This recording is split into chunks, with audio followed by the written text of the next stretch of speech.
Hey everyone, good Monday morning. If you could only see what was going on like 30 seconds behind the scenes, but you guys are listening to Author Talk with me, Amy, Russell, and Valerie, and our lovely guest today is Takiyah.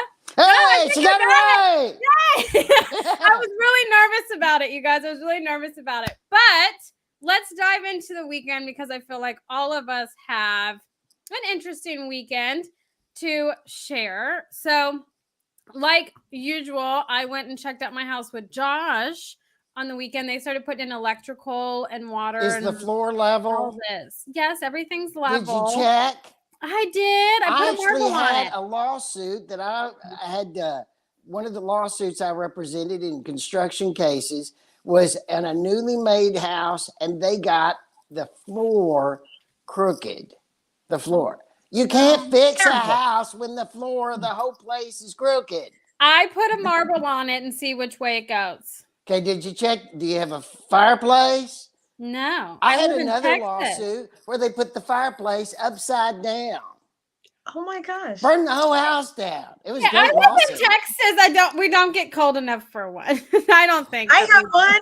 We do marshmallows in it, Amy. Yeah, but I have a fire pit outside if I really need to do it. You better check that stuff, girl. I know. I don't have any of that. I don't have my drywall or anything like that up. I go 2-3 times a week and walk my house. Okay. It's the most awkward thing. If anyone that's listening, watching later now, anything has ever built a house, it's the most awkward thing to walk into a house when workers are there because they literally stop what they're doing and stare at you, and it's very awkward, but they are very nice. They're very nice. Takiyah, Amy appears to be this young, nice person. That's not who she is. Trust me. When she's walking through that house, she's a tough bitch. I mean, she can handle stuff.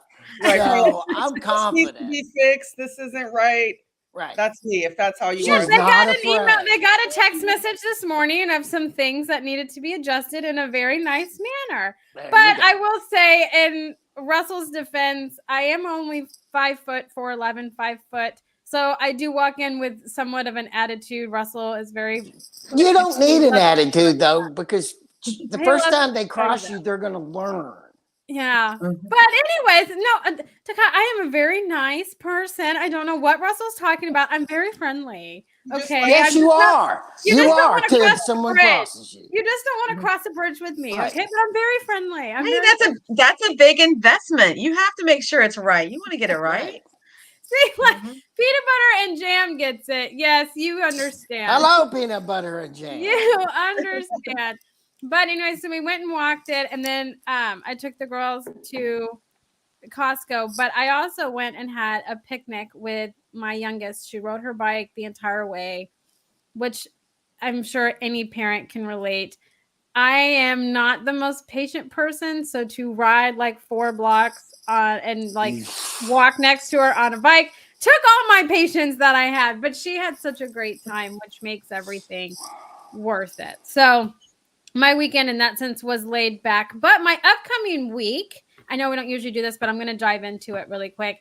I have my follow-up ENT appointment for Meadow, so we're going to be scheduling tonsils coming out. Thank the Lord. Okay. So hopefully you won't get your monthly emergency room strep attack, right? Yep, that would be fabulous. That'd be fabulous. But my granny, my dad's mom, she's the only grandmother I have left. She is coming in town to visit my dad next Saturday. And so it's the girls' only great grandmother. So me and the girls are going to go down and spend the weekend with her at my mom and dad's. So I'm super excited about that. I'm really looking forward to it. I haven't seen her in a long time. She hasn't met Sky, my youngest. And thank God Josh doesn't have to go. I bet he's Josh is going to be going. Oh, you guys.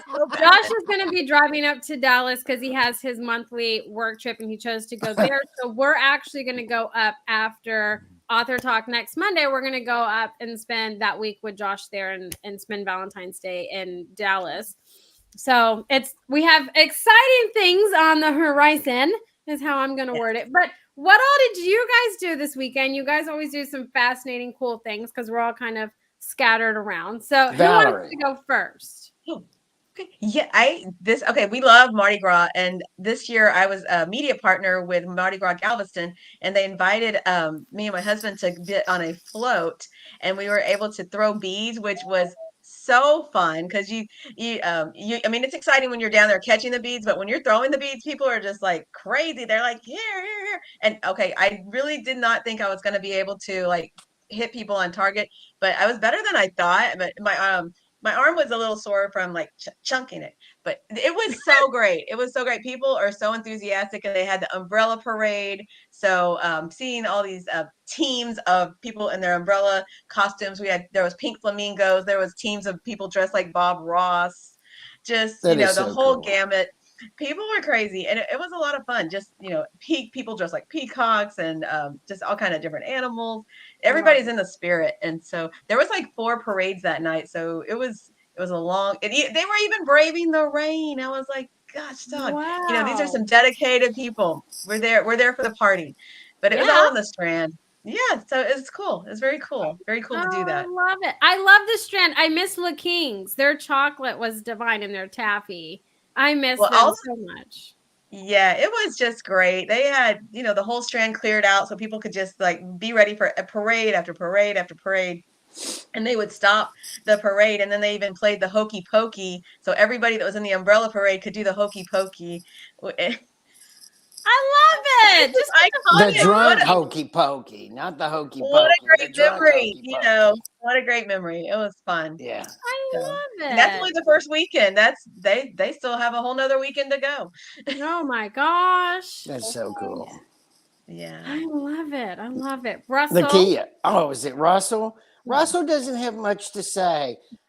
I was the lawyer. I'm the lawyer in the family. So I had to do family lawyer business in Houston. So I was in Houston all week last week. I even did the show last week from Houston.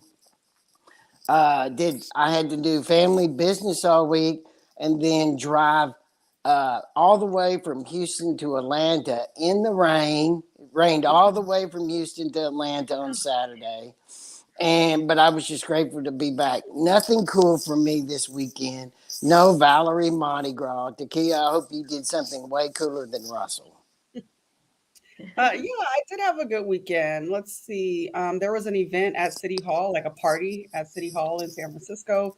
The mayor came. They had a DJ. They had open bar and hors d'oeuvres and food. So that was super fun.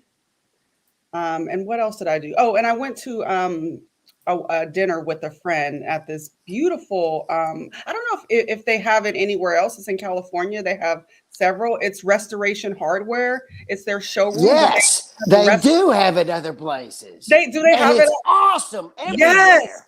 Yes, Mhm. it's so beautiful. I was like, this is one of the most beautiful places I've been to in San Francisco. Like, it's at the top. It was just immaculate. Yes. Mhm. That was my first time there, and I look forward to going back really, really soon.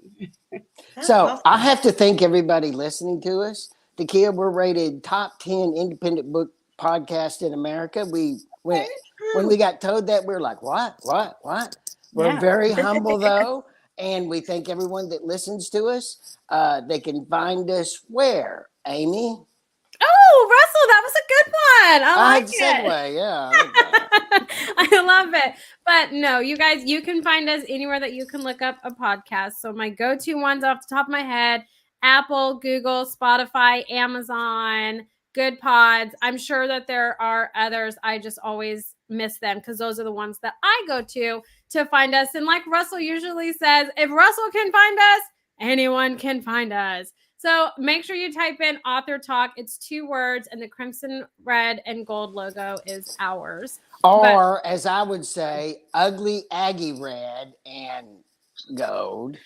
Okay, listen here. I am also a fellow UT person, and it's not Aggie red. If anything, it's an Alabama crimson red. Okay, Well, that's Alabama worse. is in my blood. That's worse. And I would badmouth Alabama if Saturday I was not shamed by meeting a very nice lady while I was in Alabama. So I'm not saying any geo bigoted statements about Alabama because I met a nice lady on Saturday that was very helpful. I love it. I have Alabama, right? Roll Tide and Go Tigers, LSU's in my blood. Okay. So when they battle each other, my mom's upstairs, my dad's downstairs. Okay. Like I grew up that way. That's just how we're rolling. So I do not claim Agginess. That is not, I may live in that city. It's not me and Josh, neither one of us went there. So we're not Aggies by any means, but we are incredibly humble for the title and the opportunity to be in the top 10.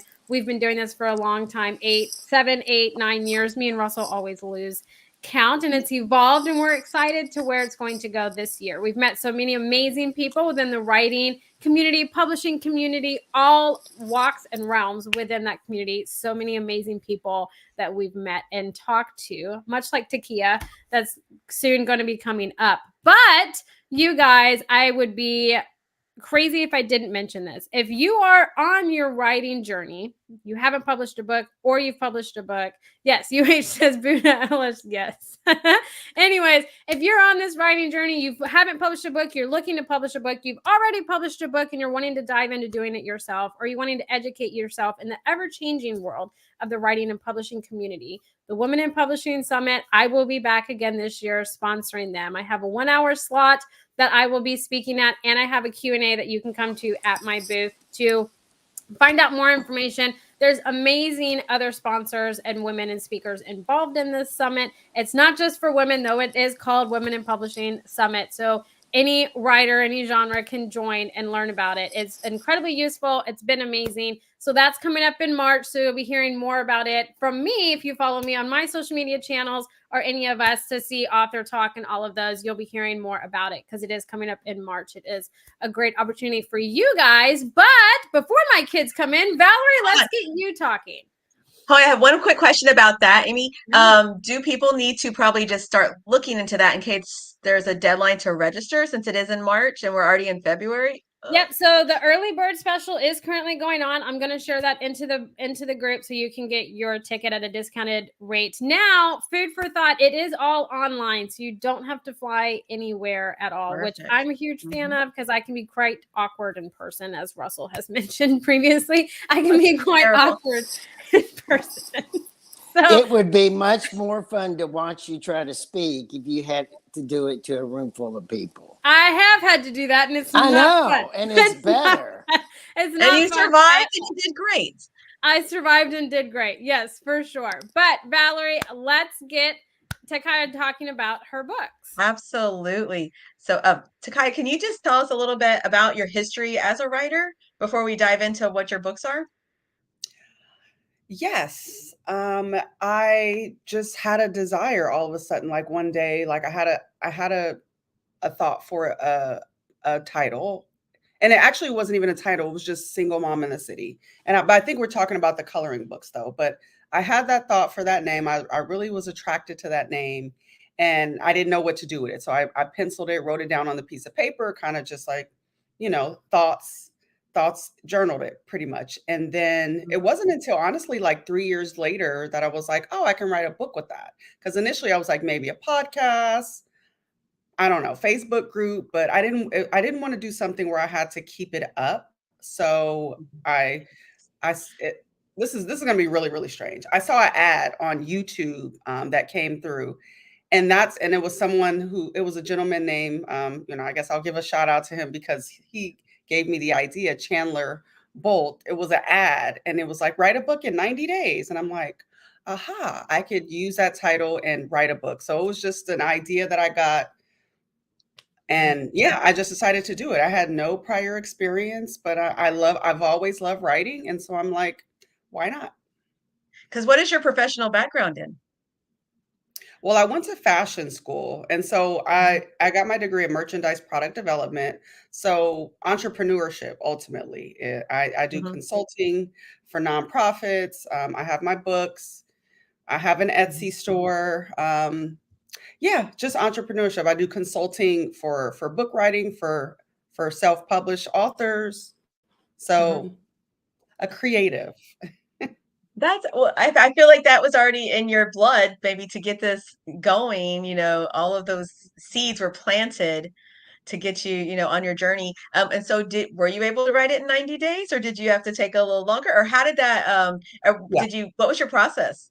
It did take me longer than 90 days. And I think largely, I think it would have took me more than 90 days either. I think I think I could have gotten it done in like 2 to 3 months, if I'm honest. It took me longer than that because I didn't write every day. And everybody that I talk to that has an interest in writing a book or that begins their journey, I always tell them the most, like if I could do it over again, I would write every single day.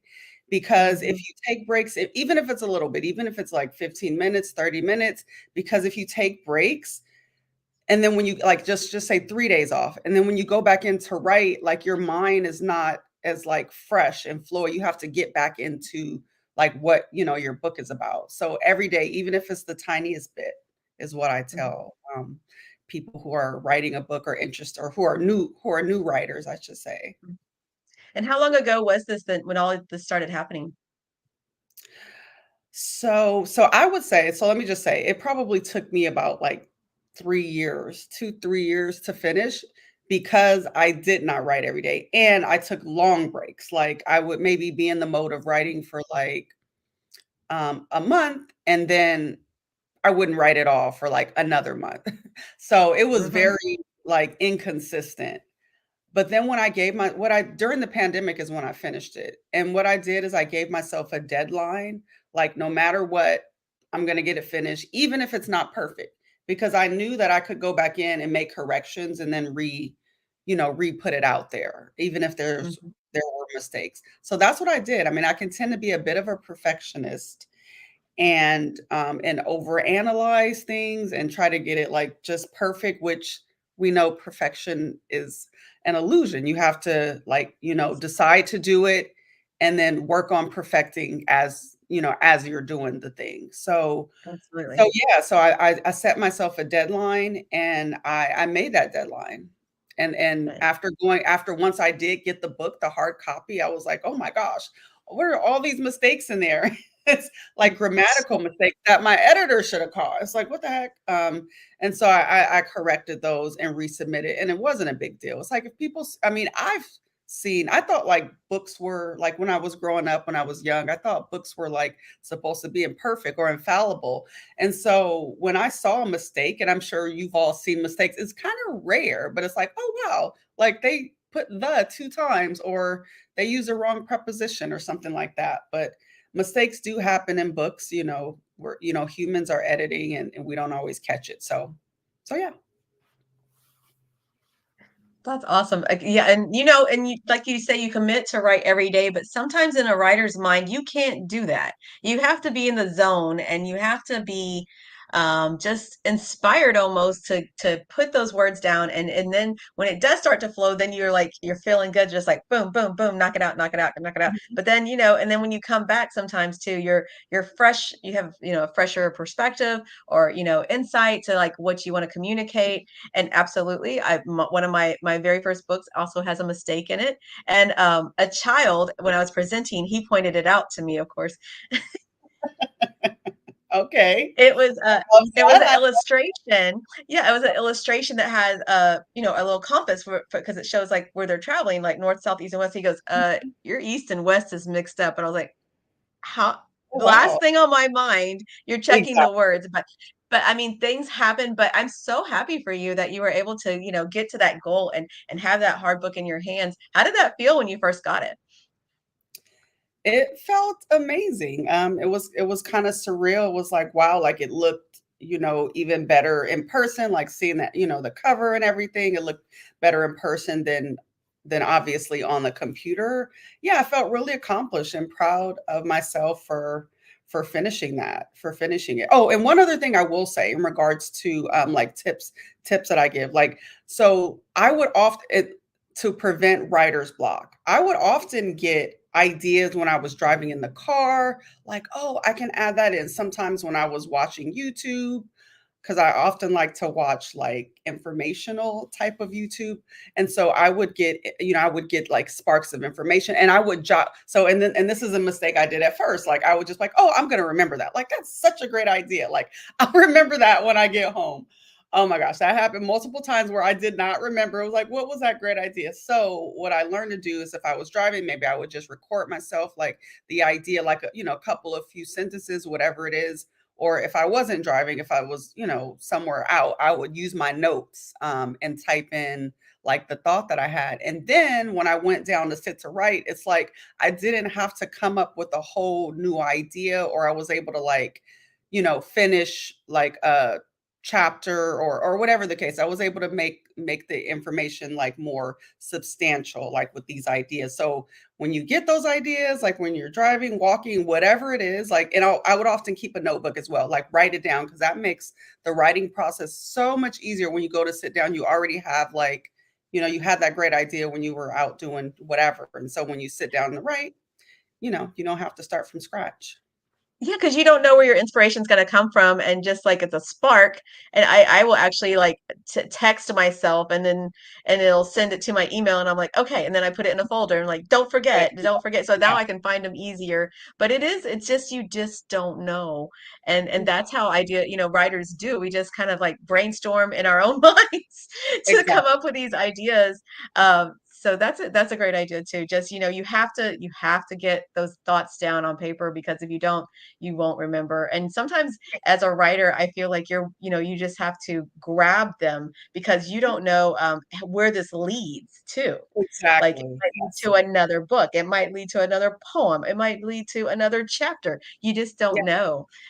Very true. Hmm. And I also do a brainstorm like in the very beginning. I did a brainstorm, a brain dump, Hmm. I will call it, just of Love it. any and Yes. everything that I might want to write. Like I gave myself, I think like 5 or 10 minutes, and then I just, blank piece of paper and just wrote out. I call it a mind map. I didn't call it. I got that from the gentleman that I mentioned, that I found online. He had like some tips, and I had never written, so it was like, where do I start? So I got, I used the tips, like created that mind map, and that was immensely helpful. Helpful for me to be able to kind of set out the chapters, or like section out like the different topics I wanted to have in each chapter. So yeah. Let's go ahead and talk about your coloring books real Yes. quick, because these look amazing. I'm Thank so you. excited to check these out. Can you tell us a little bit how the concept came for these? Yes. So the concept for the girls one, because that was the first one, I Love Me, Colorful and Creative. That was inspired from my daughter, and Oh. all of the activities that she participated in when she was young, and as well as what she aspired to be. So that's where the concept came. And then also I noticed with a lot of like I'm a huge fan of affirmation and like positive words and speaking things into existence. So I wanted those. So even though it was a coloring book, and it was important for me to have those inspiring affirmations on each page of the coloring book, so that whether the child could read or not, the parent would read it to them, and it could spark dialogue if they didn't know, what the words meant. And I didn't dumb it down either in terms of, some of the words that I use. I'm trying to think like what was specific words that I use. Gosh, and within the okay, yeah, you're helping me out. Yeah, I think I use DNA. I think I use DNA in there, and I spelled it out, and so that's a discussion. A lot of kids might not know what DNA, so that can spark discussion amongst the child and their parent too. So I wanted to be able to create a dialogue, and if the kid is saying the things like beautiful, brainy, brilliant, that's Hmm. something that kids could affirm to themselves. So yeah, that's how I decided to write that. Some of the imagery, like I took, I hired a graphic artist, and I took some of even pictures of my daughter's face and said, this is the face I want, this is the body, this is the pose. So I had to piece, a lot of the image. I mean, and they were amazing. I pieced a lot of the imagery together, because obviously, like for golf, there was a golf image in there with a pose. And so, I needed to piece that pose in with the face. Yeah. Sorry, I'm on mute. There's people are cutting a tree next to me, and I want to make sure you guys. I want to Oh, hear your story, not the tree cutters. So, why a coloring book and not something else? well, when my daughter was young, I didn't find that there were a lot of coloring books that represented her, and this one was really a model after her. And as well, it actually it was also a gift to her for her 16th birthday, and so she gets a large portion of the sales for that book. It was kind of, yeah, it was also a 16th birthday gift, and yeah, I I just got the idea. Like I said, there wasn't a lot of representation for her, and so I'm like, why not? It Mm-hmm. seems easy enough. Oh, and I do like the idea, like you were saying, it sparks that dialogue between maybe an adult and a child. But I love also the fact that it is interactive and they can come back and see what they created, to bring to life your imagery and your words, and then they can, connect with that easier. Do you feel like have you had any feedback from that kind of aspect? Yeah, I have some people say that they love that I didn't, because I didn't put on the back. There's on each image. There's no pictures on the back, so a single page. So I know I've heard some parents say that they hang it up, and that was the intention, that you don't have to choose, like, okay, I colored both sides. Which side do I want to hang up? As well as the bleed through that happens a lot with coloring books, like when it's double sided. Yes, it's more cost effective to make it double sided, but to me, it's not as practical because that bleed through is annoying. And I Yeah. have had feedback where the kids have it on the refrigerator, or the parents put it in a frame, and they have that Hmm. as on their dresser in the bedroom as kind of a model and a reminder. They have not only the image, but they also have like those words. Even though they might not be reading it, they might, because pictures tend to begin to go in the background when you see them so much in your house. But still, there's that subconscious link, of those affirmation that's on there that you've read, and you're seeing it every day. So yeah. Hmm. That's awesome. And then how long till the one for the second one came out? About, I think, about a year and a half later, because of course, I had so many people asking, and about, because there's a girl one, so I just decided to make the counter the opposite, right? It only makes sense, and so all the imagery is pretty much the reciprocal, most of it, of what's in the girl one. Hmm. I Mhm. love, like, the emphasis, like you're saying, the words are powerful, the imagery is influential, and just getting to that level. Do you have anything in the pipeline for something again to do this? For like coloring. Yes, or coloring, or just, and maybe like even like a smaller children's book or something. You may be like, because is this more, would you say, elementary age children? I would say, yeah, I would say so. I would say, three, because, young people color. I mean, maybe not necessarily, in the lines, but I've had adults buy it as well. So I would say up to 12. I would say up Yes, to yes, 12. absolutely. Mhm. So I was yeah, I gonna guess. say, well, I was gonna say, because I have a 3 and a 4-year-old, right?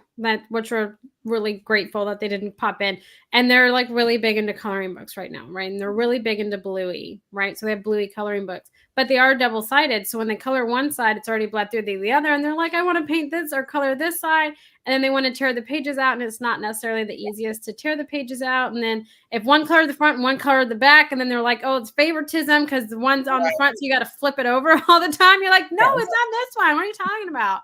But affirmations, I think, are really important. So, like you, I like YouTube, and my daughters like YouTube, and there's a bunch of kid friendly shows and stuff like that on there. But the one that does affirmations that they like, that I also get into, is the Snoop Dogg has an affirmation channel for children, and that's at Yes. their school. They play it. We play it at home, and I will catch them like repeating those when it's not on. And I think, especially for girls, those things are really important, and like positive body images and just self-confidence, all of those things, right, are really important, that I'm having to work on with my oldest because of things that have happened. So I feel like anything that kind of has affirmations that they can do and visually see, whether they can read or not, really kind of helps set a precedence, and it bleeds into them, right? Because like I've always been told they're like sponges at this age, and that is true. Okay, because I'm a cusser. I cuss like a sailor, and it has been repeated, and I'm having to adjust this. So I can atone that they are sponges. Okay, they are sponges. But I like the positive and inspirational spin on it, because I feel like they really need that at such a young age, especially when all these other things kind of are going on and stuff like that. So to kind of have something positive like that. And I don't know who doesn't like to color. I am 32 years old. I will be 32 this year. And I like to color, and I am great somewhat within the lines. I feel like there's room for expression. Okay. But I love this concept. So when Mickey approached us to have you on the show, I absolutely loved it, because I feel like, yes, it was made for children, but I feel like anyone really can benefit from it, because like words of affirmation and all the positivity and stuff that goes into it is really beneficial for everybody. I mean, you see adult coloring books now, right? Yes. And those are beautiful, but I do like my children ones too, because they're just full of, positive, but just laughter and happy, and just, you don't have to think really hard about them. And that's, I love like bringing you back to your kid days. Carefree. Yes. Things were less stressful. All this stuff, right? Less worrisome. You just had to worry about getting up, getting dressed, and figuring out something to do for fun, right? So I love those. So I love this concept. Now you did one for girls and one for boys, which is fabulous, right? Because I have to buy 2 girl ones, because I can't buy 1 of everything. It's 2 of everything. So I love how this all just kind of came about, and it was for your daughter, and she gets a lot of it and stuff. So I find that that's just, I love it. I love it. Yes. All right, Valerie. Absolutely. Me too. Continue, Me too. Yes. Russell, do you have any questions? Yeah, I do. I wrote a couple of children's books, and I had a really fundamental, subversive reason, and that was to encourage children to love large African fauna. That was what my children's stories were about. Do your coloring books have some really basic thing that you're trying to encourage children to think about? Yes, I would say definitely self-love, and that you're intelligent, that you can do anything you want to do. There's a financial page in there. So I guess mainly the premise is you're amazing exactly how you are, and the sky's the limit for yourself. You can do whatever you want to do, whether you want to dance, whether you want to do science. There's like a science math page in there, or whether there's an entrepreneurship page, whether you want to be an entrepreneur. So doctor, that's in there. So because that was one of my daughter's aspirations when she was young. I think I might have implanted that idea in her mind though. So when she was young, and so it kind of stuck. But ultimately, whatever you want to do, you're amazing. You're an amazing little girl. You're an amazing little boy. You can do whatever you want to do in life, in this life. So that leads me to another question. Would you explain to us how you put math problem page in a coloring book? How did you do that? So it was science. And the imagery was like a young girl. So I'll just go with the girl page. I mean, it has the boy also, and she has on goggles, kind of like a lab coat. But so in the background, there are also smaller images in the background, and then also I think I put like the pi, equation and just on there. It was not something to color, but it was just in the background on the page. And I think I might have put a square root problem on that page as well. So it's just in the background on the page. I could also create dialogue, because they might be like, what is this, to their parents. A 5-year-old is not going to know what the pi equation is. But okay, it was well, and that leads me to and I have another question that you kind of brought up without answering it. You got your degree in fashion merchandising, right? Didn't you take graphics courses, and did you consider doing your own pictures? so merchandise product development, and so I was more on the fashion side with clothes. No, So I didn't no, take. the answer is Oh, no. yeah, no, I did not take that. More, I I'm a big proponent of. I used to try to do everything myself at one point, and you end up doing something. You might know how to do it a little bit, but not great, Mm. and it ends up taking you so long, and you're like hating every moment. So I'm a big proponent of paying people to do what they love.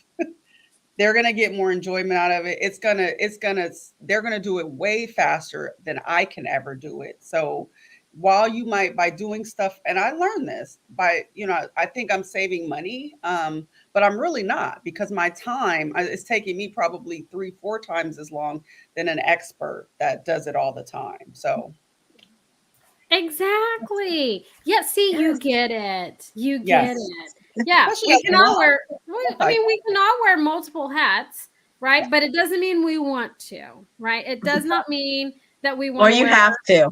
hats. I know. I have to. This is a true statement. We have to. But okay, so I went and bought Amazon said it was your last 2 coloring books. So I went and bought the last 2 according to Amazon on for the girls, right? Because my daughters need that. But I saw your publisher, right? And I saw that you also have a book. So I'm going to sidetrack just a little bit. And hopefully this is okay with you. If not, just be like, I don't want to talk about that and we'll move on. But I saw that your publisher is Single Mom in the City. And you actually have a book that's called Single Mom in the City, Create Time, Money, and a Rich Life, right? That came out in 2020. So can you tell us a little bit about that? Because I'm interested in it. I'm over here and it's in my cart. So I want to know more about it and how yeah. that name kind of came about for your publishing company, because I saw that it published this one and the coloring books. So tell us Correct. a little bit about that. Yeah, so that book is the subtitle is exactly what it is.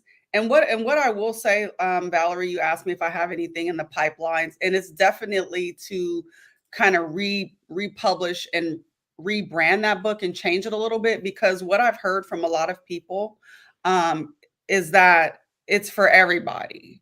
It does Okay. have some specified parenting tips in there, of course, but really a lot of it is stuff that I wish I would have known when I became a mom. Like, I was able to find a lot of information through various channels, whether it's people, maybe a little bit from this book, a little bit from that book. So I decided to encompass everything that a new mom would need, which includes, let's see, the first chapter is around like yourself and what do you want? What do you want out of life? You need to set an intention and move towards it, whatever that is, with action steps. Self care, caring for yourself. On the airplane, they tell you to put the mask on yourself before you help the person next to you. And a lot of time with moms, we don't do that, right? We give our last to everybody else, and especially to our kids. But if you're not healthy mind, body, and spirit, Mhm. the children are watching this, and and when your kids become adult, they perhaps might model that behavior, like, oh, mom, gave everything to everybody else, and I certainly want my child to pour back into herself, to pour into herself really first. And so I talk about like meditation, doing things for yourself. Were you meditating, Amy? I saw you close your eyes. No, so it's one of those things. Oh my gosh, like this is just Yes. a divine thing, right? And Russell knows very well, and he probably can predict what I'm going to say. I actually had that exact conversation with the bag on your mask or on your face in the airplane. So I'm not a flyer, right?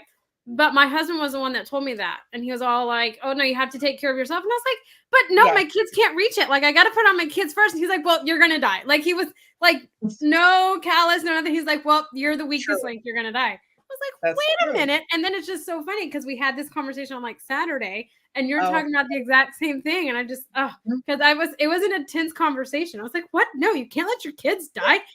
They can't reach the mask. What are you talking about? He's like, you're dead. I'm taking care of me. And like, it was a whole selfish conversation. So I love that like this has evolved into that, because I think mothers, but just parents in general, right? Lose sight of that. So I think it feeds into your coloring books, right? Which you did for your daughter, and it creates positive messages and those kinds of things for children. When I was reading the description, I read through all of the reviews, which are fabulous reviews of it. It kind of feeds into that, okay, your kids need to know these things, and then you need to do this for yourself so you can be the best version of yourself for them, right? So it was it was an interesting, that's why I honestly was just like, holy crap, like we're revisiting this conversation. Like, oh my gosh, I was having a moment.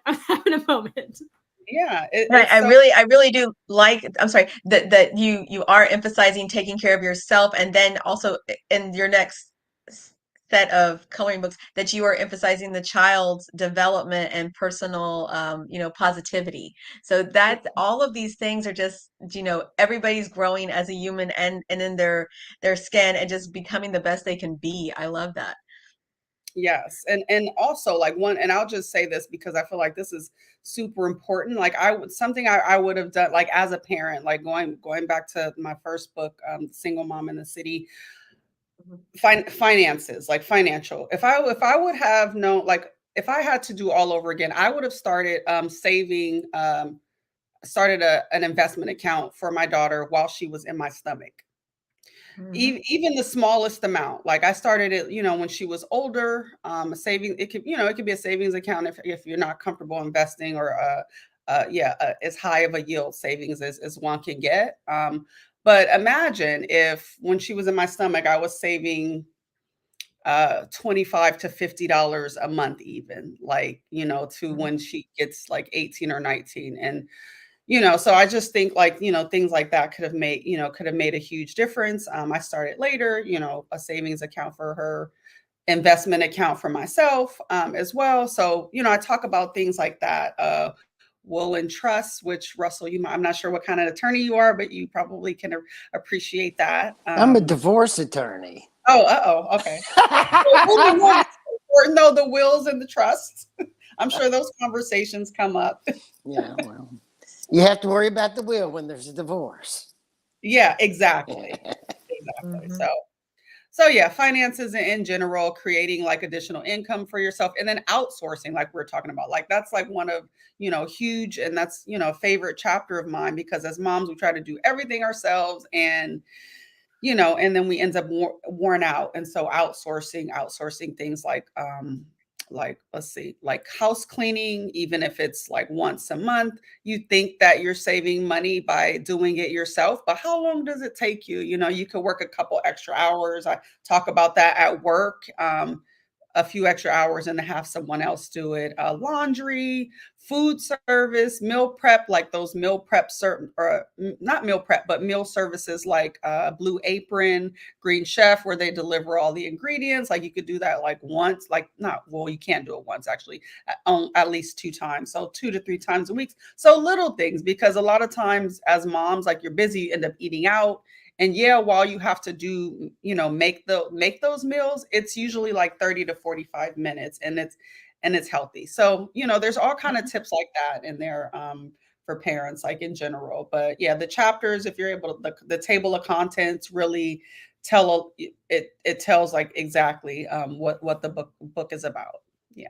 And then also, I guess another favorite chapter of mine is like the pleasing personality chapter, how kind of you get, and this is not my, Napoleon, the late great Napoleon Hill, talked about this, in Think and Grow Rich, about like having a pleasing personality, and how that just really just, as a mom, as a woman, that just is really, and for men, for everyone, that's just really going to help your life, like just in general. And so I talk about all the, all the traits of pleasing personality versus a personality that repels, which we all know people who have those repelling personalities. And it's interesting, after I wrote that chapter and I saw some of the repelling traits, I recognize, I'm like, wow, that's why I don't get along with that person. That's why they annoy me, because they have like some of those traits that are like, a little repulsive. So yeah. Exactly.